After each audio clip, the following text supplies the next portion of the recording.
All right, what's up, guys? So I just want to talk my plans to get rich sports betting in 2025 and how we're gonna fucking do it and what we're looking at right now to make a lot of money and yeah, my new strategies.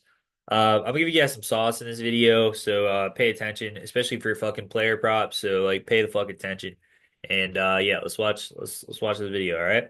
So basically, we're starting out the fucking year on a fucking heater. And we need to fucking keep that shit going.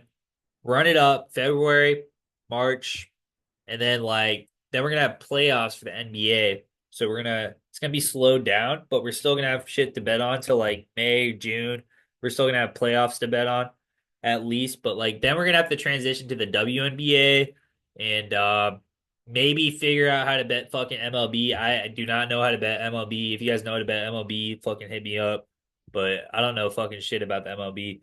So then we're gonna have to do MLB and then fucking July, August, WNBA, MLB, soccer, fucking golf.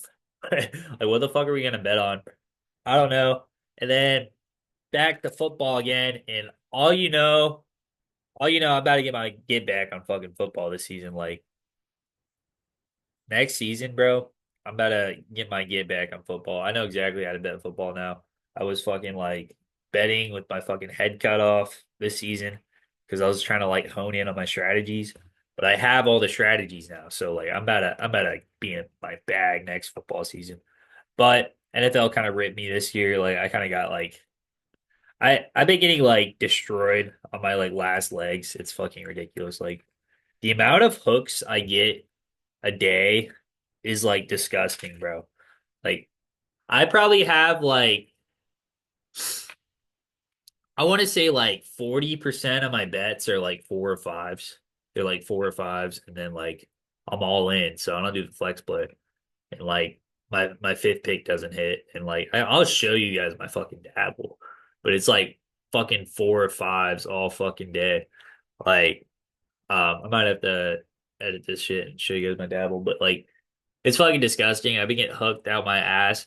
But like fucking we got NBA college basketball, right? So let's get into the strategies for NBA college basketball. That's just like the year outlook.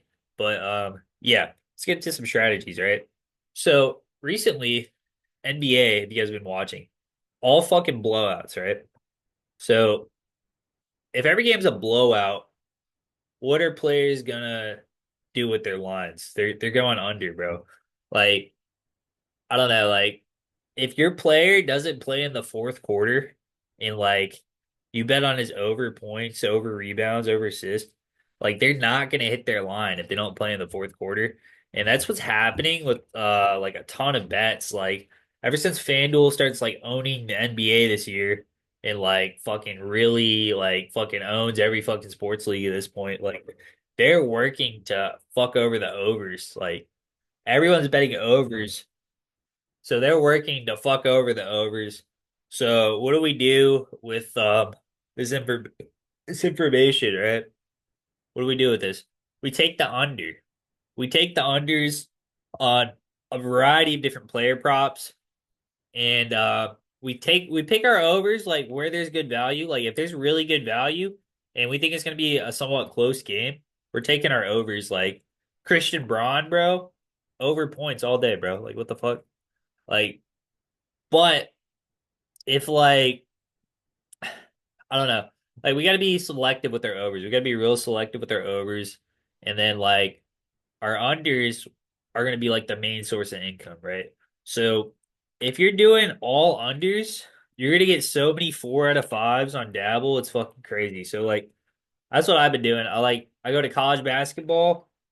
I find the players that are like hitting their over like 40% of the time or 35% of the time on props.cash in the last like 20 games. And we're going under on those fuckers. So the unders, like when they're hit their over 35% of the time, that means their unders hitting 65% of the time. And you know what we need? Like to be profitable, we need a 65% hit rate, right? So we're taking the unders. We look at the paces of the game. So like before I'm doing all these picks, I'm doing research for like an hour and a half, hour. Like I get a coffee, I'm like researching for an hour, labbing it up, looking at props.cash, fucking labbing it up, and like writing down all my picks. And then like after sorry guys. After I research and like write down all my picks, then I'm making the parlays. Like then I'll just like I'll be on Dabble and I'll like click each game and I'll know exactly who I got on each game. And then I'll just like parlay them. Just like click, click, click, click. And just fucking do four parlays like a minute. It goes super fast. Get like 100 fucking parlays in. Takes like 2 hours, right? So it's 2 hours to fucking sports bet. You just got to be like quick. You got to know what your fuck you're doing. You got to like look at the games, predict what the fuck's gonna happen, predict your score. Fucking, I mean, you don't have to predict the score, but like you just got to like know whether it's gonna be a high scoring, low scoring game, like how the defenses are matching up, how their paces are. Like the pace is so important. Like if their pace is slow and they're using all 25 seconds to shoot, like college basketball, NBA, I don't care. Like if their pace is slow, the unders are hitting, bro. Like, and if the under, so basically, like if the under for the total points is gonna hit, the under for a lot of the player props is gonna hit as well. So that's what you gotta think. Like you gotta kind of like predict the score on your own, but you can use their fucking guess. You can use their like spread and their totals to like fucking predict the score, right? Like I already told you guys this, like, yeah, use the spreads and the totals. You can predict the score, like exactly what the score in Vegas would be. So yeah, we're doing that. We're doing research on players. We're looking at like lines where they're hitting like 30% of the time, 35% of the time on the overs, and then we're taking their unders. And we're doing primarily unders. Like we want to do like honestly, 80% unders is where I've been cashing, right? So we do an under on someone's assist and then under on the points from the same team. We got that correlation. And then we just hit unders on like other like college basketball players, other fucking NBA players. Just find lines where they're going under most of the time. Find lines where they're going under 65% of the time and then like the work you put in will like fucking show its fucking fruits like after you fucking after you win, right? So all that work you spend labbing for that 2 hours, like you get fucking rewarded for it or you get burned for it. And when we're getting burned, we're not actually like fully getting burned. Like a lot of times, like I'll have losing days like all the time. Like losing days like 3 or 4 days of the week, winning days like 3 or 4 days of the week. And the losing days aren't that bad. Cause like I'm fucking like I'm diversifying my parlays. I'm not I'm not putting everything on one player. And if I am putting everything on one player, that guy's fucking hitting and he like hits. But I'm putting everything on one fucking line. Like yesterday, I paired everything with Alabama A&M -2, and like that shit hit so easy. And like I'm just making parlays with like fucking like a lock like that. Like when you have like locks, you just like you know they're fucking hitting, especially these under locks. Like this dude Ace Baldwin was projected 9 assists, and I went under on that shit. And I fucking put that shit on like $200 worth of slips because it was such a good prop. Like, if you're going under on props that are like super high, like it's just like you can put more money on it because you don't need everything to go right. Like basically for him to go over on 9 assists, everything has to go right, and like they have to like fucking make the shots he's passing to them. Like like for him to go over on like these lines, like that's how you gotta think. Like for them to go over on their lines, they gotta like do everything like damn near perfect and like perform like a good night. But like a lot of times they just don't get the ball enough, they don't get enough shots up. Whatever the case may be, they're not like putting up the line. Like the points line is too high. Like they're in a fucking stadium. There's 100,000 people fucking watching them, or like however many people watching them. Like they're not gonna fucking be able to hit like 15 points, like or like 20 points. Like they're college kids. Like I don't know. Like the NBA people are like yeah, they're more consistent. Like the fucking crowd doesn't really get to them as much. But the college basketball, like it fucking does get to them, and like it's a big stage. They're fucking young. They're like younger than fucking me, and like I don't know. It's just like a lot to ask for like 8.5 rebounds or like 6.5 assists from a college basketball player.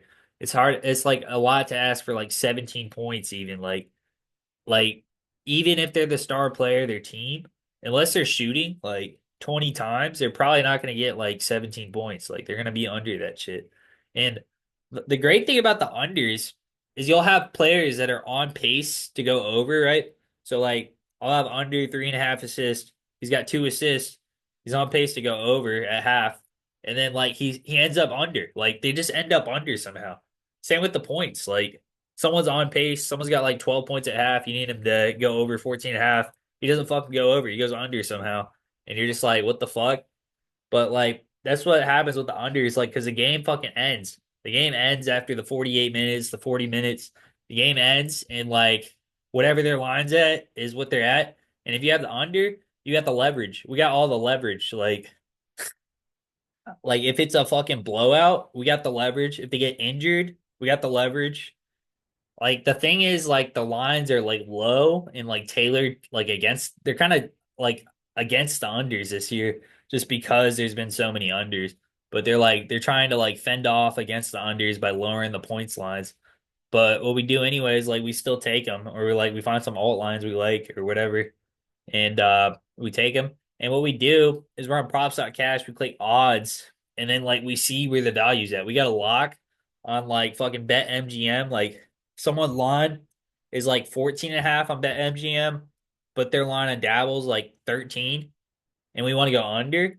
Like we're gonna go to bet MGM, fucking like hammer $100 on that dude's under, just because like we really like the line on there, and then we'll just like parlay it on there. Like whatever you got to do to fucking make it work, like you got to do. Like if they got better lines on a different site, like you got to fucking go to the different site. Like that's kind of like what you got to do. And I don't know. 5 mans are for everybody. So like I would recommend like 3 mans for like most of y'all. Like 5 mans are more like advanced, bro. Like 5 mans are like super advanced. You're gonna miss most of them, so you want to like budget yourself accordingly with the 5 mans. Like if you're doing like $5, $10 on every 5 man, you're gonna get burned, bro. Trust me. Like I've been burned by that shit before. Lose like when I lost like 4,000 in a week or 4,000 in 4 days, basically. It was like Thursday, Friday, Saturday, Sunday in like September. And I'm like, I lost because I was doing like $5 5 mans, thinking like, oh, I'll get 100 every time they hit. But like, you got to be careful with that because like you're betting too much on something that's only going to hit like 5% of the time, right? So like, if you bet too much and you're in the hole, then you got to force more bets. That's what I was doing, like forcing more bets up the next day. I was like, I got to bet 1,000 to get it all back, and then I lose everything, and I lose again. Like, it was just a bad 4 days. Like, you all have your stretches where you just like lose like really bad, but like I don't know. More recently, like I've been good, but like, yeah, when you lose your mind like that and you're trying to like chase your losses, bro, nah, don't do that shit. Don't do that shit. Like, I had it again. Like, I lost like 1,000 one day, and then like I learned, bro. I learned my lesson, bro.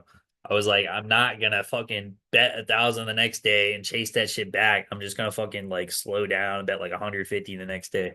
Just chill out. Just fucking move on. It's like every day is a new day in betting. Like every day is a new day to get rich, damn near. Like it's a new opportunity to get rich. Like with if you're like betting like me, bro, you're betting like that's what I do. Like 100. If I'm like fucking like coffee the fuck out, just like locked in, I could do like 250 bets, $2 to $40. $2 to $40 payouts. Like, just think, you got 250 shotgun shots to hit a fucking like bullseye or whatever. And like, I don't know, they're fucking like you get a big spread. We get a big shotgun spread on fucking like profit. So when we're doing these 5 mans, and like I have to think every single leg of the 5 man has to hit. So like I'm just like I'm playing it cautious with the unders. And also, the unders fucking hit, bro. Like the unders fucking hit. Like people don't understand the unders fucking hit. Like the profitable betters, like you see the people with like crazy ass like pickets, like they're probably hitting unders. To be honest, like they're probably hitting unders, and they're probably just like fucking sharps as fuck. They get like banned from shit. But like I don't know, like five bands, you gotta hit every leg of it. Like that's what you gotta remember. Otherwise, you're gonna get hooked, and you're gonna go 4 or 5. And like I'll have a lot of times I'll hit the first four that I was picking, and then I was struggling to find a fifth one, and then like the fifth one fucking doesn't hit. Like that's the thing. Like with the five bands, you gotta have a ton of different props ready. You gotta have like a ton of different props at your disposal that like are 65%. Because if you don't, then like if you're just like picking some random ones at the end, like they won't hit. So we want to find we want to build their five man with all fucking like props that are gonna be green, bro. Like you can't slack on a single leg of your parlay. If you slack on a single leg and you just like throw up a toss up, it's gonna fucking be red, and then you're gonna be pissed. Like you're gonna be pissed at yourself and pissed at the sports book. More importantly, is like pissed at the player. But like you gotta fucking like get every leg like you gotta give every five man a chance of hitting. Like give it a chance of hitting. Like in your head, you gotta think it's gonna hit. You gotta be like fucking like crazy almost. Like you think fucking five legs are gonna go green. Like you almost have to be a little bit crazy to do this shit. And like it's possible. Like it's possible to hit the five mans, get like $2 to 40. Like if I'm having a really good night and I bet like 250 bets, like I've seen like nights where like I hit like 100 or like 50, like fucking 50 parlays. And like you're having a really good night. Like you have 50 fucking parlays times $40. That's $2,000. And like yeah, you have to risk some. But if you have enough variety on your picks, I'll have some unders for the totals on Bet365. Like my college basketball spreads and like my totals is all on Bet365. So we have some variety over there. We have variety on Dabble. We're doing like variety of fucking player prop matches. We're doing correlation. We're building their five mans to be fucking all green. Like when you have that going, and then you got like your other slips, you're like diversified on the night. You set out an allocated amount you're okay to lose, and like sometimes you go over that, and that's okay. But like, yeah, you set out an allocated amount, so you just kind of like have a little like magnet to like how much you can actually lose. But yeah, if you go over it, like it's not the end of the world. Like you're still fucking alive, you're still breathing. Like you can make money the next day. Like it's okay. Like it's not like you're fucked and you have to quit betting. Like that's where people get burned, bro. They just like quit betting and then they never bet again. But if you're doing it my way, you're doing it like low stakes, high risk, or like low stakes, like low chance of hitting, but like you get paid a lot. So you just want to like budget yourself accordingly because it's you can easily lose everything in the night. Like you can lose all your five mans can all like all not hit very easily if you're not like paying fucking attention. You're not like picking good picks. You're not picking picks with a good EV. Like if you're picking picks that are 50-50 toss ups, which most of them are, that's what you gotta think. That's what you gotta know. Like most of the props are like 50-50 toss ups, and I won't even touch them because like, why would I want to bet on a 50-50 toss up? I'm like, I just like a fucking scalp, scroll, fucking pick the fucking best EV plays. Like I'm like scalping the market. But yeah, guys, I think that's a long enough video. But yeah, guys, I'll catch you guys in the next one. Peace out. Hope you guys learned something from this. Like the video, subscribe. Please and thank you.